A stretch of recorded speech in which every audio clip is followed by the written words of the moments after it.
mempermalukan Maisha. Dengan pengisi suara Sensen, selamat mendengarkan. Apa yang diharapkan Laura benar-benar terkabul. Karena saat ini Maisha baru saja memarkir mobilnya di halaman rumah. Sebenarnya, hari ini Maisha benar-benar tidak ingin melihat suaminya bersanding di pelaminan dengan wanita lain. Ia tidak akan sanggup. Tetapi pesan yang dibisikkan Arlan sebelum keluar kota untuk tetap percaya kepadanya memberi Maisha sedikit kekuatan, sehingga memutuskan untuk menghindari pernikahan itu. Meskipun sebelumnya, ayah, bunda, dan adik-adiknya sudah memperingatkan untuk tidak datang. Maisha memasuki rumah bersamaan dengan beberapa tamu lain. Terlihat Mami Gina tengah berjalan menuntun Laura menuju sebuah ruangan khusus yang telah disediakan untuk akad nikah. Keduanya terlihat sumringah. Pandangan Maisha berkeliling ke setiap sudut rumah. Di antara kerumunan orang, Arlan tidak terlihat. Masih berani datang juga kamu ke rumah ini? Tegur Mami Gina saat Maisha menghampiri mereka. Saya kesini untuk mendoakan dan memberi selamat kepada Mas Arlan atas pernikahannya. Maisha tak menanggapi lidah pedas sang mertua. Ia memberikan sebuah paperback bercorak batik berisi bingkisan hadiah pernikahan kepada Laura. Selamat untuk kamu dan Mas Arlan. Terima kasih Mbak Maisha, tapi sebenarnya tidak perlu repot-repot. Aku tidak butuh hadiah lagi, karena hari ini adalah hadiah terbesar dalam hidupku. Laura mengulas senyum penuh kemenangan. Ia lemparkan hadiah pemberian Maisha ke tumpukan hadiah lainnya. Oh iya Maisha, kamu datang ke sini bukan untuk mengacaukan pernikahan anak saya kan? Maisha menatap sang mertua. Maksud Mami apa berkata seperti itu? Tidak ada maksud apa-apa. Saya hanya mau mengingatkan bahwa posisi Laura sekarang akan menjadi istri Sa Arlan. Lagi pula, sekarang Laura sedang mengandung pewaris keluarga kami. Nih, saya sama sekali tidak ada niat seperti itu. Allah, tidak usah sok polos kamu. Saya tahu perempuan seperti apa kamu dan juga ibu kandung kamu itu. Kalian berdua sama jahatnya. Suara Mami Gina terdengar lantang, membuat beberapa tamu yang sudah ada di ruangan itu memusatkan perhatian kepada mereka, terutama kepada Maisha. Ruangan yang tadinya riuh oleh suara para tamu seketika hening. Sesekali hanya terdengar suara bisik berbisik. Mami Gina menatap penuh kebencian. Ini adalah momen yang tepat baginya untuk menghancurkan Maisha dan mempermalukannya di depan umum. Apalagi ia tahu betul letak kelemahan Maisha. Mami, tolong tahan emosi, setidaknya sampai acara selesai. Kenapa? Kamu malu perbuatan ibu kamu terbongkar di depan umum? Semua orang yang ada di sana tampak terkejut. Tak ada yang mengeluarkan suara. Hari ini biar semua orang tahu siapa kamu yang sebenarnya. Arlan sudah melakukan kesalahan besar dengan menikahi anak seorang pembunuh. Mami Gina menunjuk Maisha penuh amarah. Kemudian melirik semua tamu yang memandang ke arah mereka. Dengar semuanya. Maisha ini adalah anak Aira Maiva, wanita jahat yang sengaja membakar restoran kami dan papinya Arlan menjadi korban. Karena itulah saya tidak pernah merestui pernikahan mereka. Hanya saja perempuan ini terlalu pintar, berlagak polos sampai Arlan terbutakan cinta dan menyerahkan semua hartanya untuk dia. Maisha menarik napas dalam.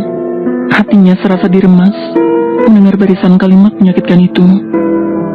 Satu kelemahan Maisha yang membuatnya tak berkutik jika berhadapan dengan Mami Gina adalah kenyataan pahit bahwa ibu kandungnya sendiri melakukan kejahatan dengan membakar restoran yang akhirnya menjadi penyebab kematian papi. Kenapa kamu menangis? Kamu merasa bersalah? Atau malu karena kejahatan ibu kamu terbongkar di depan umum? Cecar Mami. Laura yang berdiri di samping Mami menahan senyum. Sudah lama ia menantikan saat seperti ini, saat dimana ia dapat mengalahkan Maisha dan membuatnya malu di depan umum. Sudah Mi, jangan buang-buang tenaga. Yang penting sekarang Mas Arlan sudah tahu semuanya. Kamu benar sayang. Selama ini Arlan sudah memilih perempuan yang salah. Syukurlah, sekarang dia sudah menyadari mana yang lebih pantas dipertahankan. Suasana kembali riuh oleh bisik-bisik para tamu. Sebagian bahkan memandang Maisha dengan remeh, sementara Maisha tak berani lagi untuk sekedar membela diri atau melawan. Hati kecilnya sempat berharap Arlan akan datang dan melindunginya dari Mami seperti dulu. Sebelum kehilangan memorinya, Arlan sangat posesif dan menjaganya bak permata yang berharga. Arlan tidak akan memberi celah bagi Mami atau siapapun untuk menyakitinya. Namun, sekarang semua tinggal harapan kosong, karena Arlan yang sekarang sudah melupakannya dan akan menikahi wanita lain. Tunggu apa lagi kamu? Sekarang keluar dari rumah ini. Ingat ya, setelah hari ini saya akan meminta Arlan untuk menceraikan kamu. Hati Maisha luluh lantak. Ia menyerah. Pertahanan yang selama ini dibangunnya runtuh seketika. Ia masih terisak ketika tiba-tiba merasakan sosok tangan menarik tubuhnya dan mendekapnya sangat erat. Maisha merasakan tubuhnya gemetar kalau sosok tubuh tegap merengkuhnya dengan erat. Bahkan saat ini ia tidak dapat bergerak sama sekali. Rasa hangat tiba-tiba mengalir ke seluruh tubuh. Wajahnya terbenam di antara lekukan leher, hingga mampu menghirup aroma parfum yang menguar dari sosok tubuh itu. Dari eratnya pelukan dan aroma parfum, Maisha dapat mengenali siapa yang kini tengah memeluknya. Are you okay? Bisiknya lembut. Maisha tak menyahut. Lidahnya terasa kaku untuk digerakkan. Rasa haru melingkupi hatinya, membuatnya semakin terisak-isak dalam pelukan lelaki itu. Terlebih sekarang Arlan sedang membelai puncak kepalanya yang terbalut hijab, mengusap punggungnya dengan begitu lembut. Dan bukan hanya Maisha yang membeku saat ini. Dua wanita jahat yang berdiri tak jauh darinya pun sama terkejutnya. Bahkan lebih, terutama Lara, yang kini menatap murka sekaligus bingung, karena Arlan tiba-tiba datang dan memeluk wanita itu. Satu hal yang disadari oleh Laura, saat ini Arlan tengah mengunus tatapan tajam penuh amarah ke arahnya dan juga Mami. Mas, ngapain kamu peluk-peluk dia segala? Pakai Laura tidak terima. Iya Arlan, kamu seharusnya menghargai perasaan Laura. Ini hari pernikahan kalian, seharusnya kamu mengutamakan Laura. Tambah Mami Gina ikut murka. Lepaskan Maisa.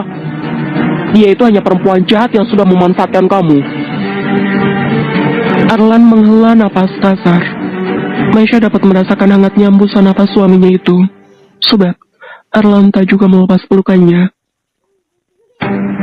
Arlan, dia itu hanya... Diam! Tendakan keras Arlan menggema membuat Mami Gina terlonjak. Ruangan yang tadinya riuh kembali hening. Saya tidak minta kamu bicara. Pula mata Mami Gina membulat penuh. Bukan hanya membentak, Arlan bahkan berani berbicara tidak sopan itu kepadanya. Sampai hanya memanggil kamu, bukan Mami seperti biasanya. Ada apa dengan kamu Arlan? Jangan sampai hanya karena perempuan ini kamu berani berbicara seperti ini kepada mami kamu sendiri. Ada tekanan dari setiap kata yang terlontar dari mulut Mami Gina. Saya tidak butuh pendapat kamu. Untuk kedua kali Arlan membentak. Kesabarannya seolah habis tergerus oleh hinaan Mami Gina kepada istrinya. Maisha sampai dibuat terheran oleh suaminya itu. Perlahan, Arlan melepas dekapannya dari tubuh Maisha, lantas menatap wajah istrinya itu, menghapus sisa air mata yang mengalir dan membelai kedua sisi pipinya dengan lembut. Kemudian membenamkan ciuman di kening. Sayang, tunggu sebentar ya. Aku akan bereskan mereka dulu. Maisha menatap Arlan lekap-lekap. Matanya kembali berkaca-kaca. Sejak ditemukan kembali, ini adalah pertama kali Arlan memanggilnya dengan sebutan sayang. Arlan memberi isyarat kepada dua orang pria yang merupakan pengawal untuk mendekat. Keduanya membungkuk hormat, lalu mengarahkan Maisha untuk ikut dengan mereka keluar. Sejenak Maisha melirik Arlan penuh tanya, namun Arlan hanya memberi isyarat dengan anggukan kepala. Kamu ikut mereka dulu. Maisha pun tak banyak bertanya. Sikap Arlan sekarang 100% telah kembali ke setelan pabrik. Galak, pemarah, dan sangat arogan, dan memiliki cara tersendiri untuk melindungi orang yang dicintainya. Ketika Maisha sudah keluar bersama dua pengawal tadi, Arlan kembali melirik Mami Gina dan Laura. Kali ini dengan bonus evil smile yang menyeramkan, menciptakan nuansa dingin dan tegang. Berani sekali kalian mempermalukan istri saya seperti tadi. Sepertinya kalian sudah bosan hidup. Mas, tapi dia memang pantas diperlakukan seperti itu. Ingat, ibunya adalah penyebab kematian papi kamu. Ucapan Laura semakin menyulut kemarahan Arlan. Jiwa seperti berkobar saat ini. Bicara seperti itu lagi, ku robek mulutmu. Laura tersentak. Seluruh tubuhnya mendadak gemetar. Otaknya sedang menebak apa yang terjadi terhadap Arlan. Karena 2 jam yang lalu, mereka masih sempat berkomunikasi di telepon. Dan semuanya terasa baik-baik saja. Bahkan Laura sempat besar kepala karena Arlan memintanya untuk bersiap-siap. Sebab, akan ada kejutan besar untuknya. Lalu, kejutan apa yang dimaksud Arlan? Laura sama sekali tidak dapat menebak sisi lain dari lelaki itu. Laura masih bergelut dengan pertanyaan di benaknya ketika tiba-tiba sesuatu berhasil mencuri perhatiannya. Jantungnya berdetak sangat cepat hingga terasa akan meledak. Bola matanya membelah penuh menatap sosok lelaki yang kini berdiri tepat di belakang Arlan. Rico bersambung.